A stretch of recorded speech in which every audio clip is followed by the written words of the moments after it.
Энергичные и целеустремленные сегодня жизнь этих 20 молодых людей изменится на год. Каждый из них решительно настроен отдать долг родине. Такое важное событие провели на высшем уровне, чтобы поднять боевой дух призывников еще на родной земле.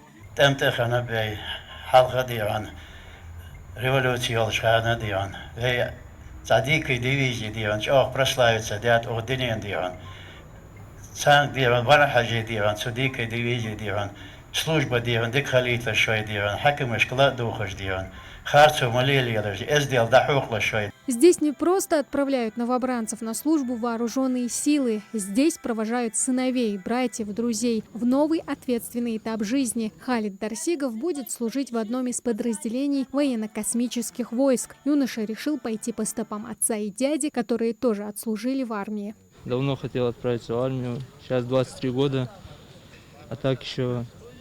Когда 18 исполнилось, тогда еще хотел. Плюс с детства хотел в армию пойти. Азелимхан Мальсагов направляется на службу в сухопутные войска. Отправиться в армию – его личная инициатива, которая поможет ему в дальнейшем при построении карьеры. Я хочу пользоваться оружием, хочу научиться пользоваться оружием. Хочу проверить свои силы,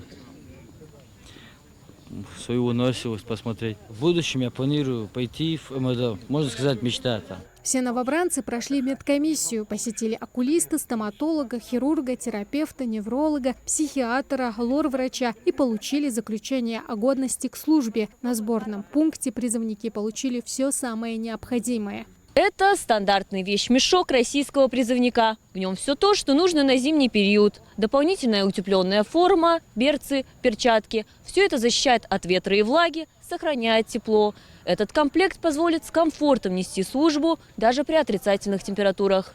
На данный момент из республики на службу в вооруженные силы суммарно направили более 160 человек. До конца декабря будет отправлено еще несколько групп призывников. Следующая отправка запланирована на 30 ноября. Служба в армии сегодня – это ряд преимуществ. Именно поэтому так много добровольцев. Гражданин, который прошел военную службу, он получает военный билет с отметки о том, что он прошел военную службу, после чего он может поступить в органы внутренних дел, в любые силовые структуры.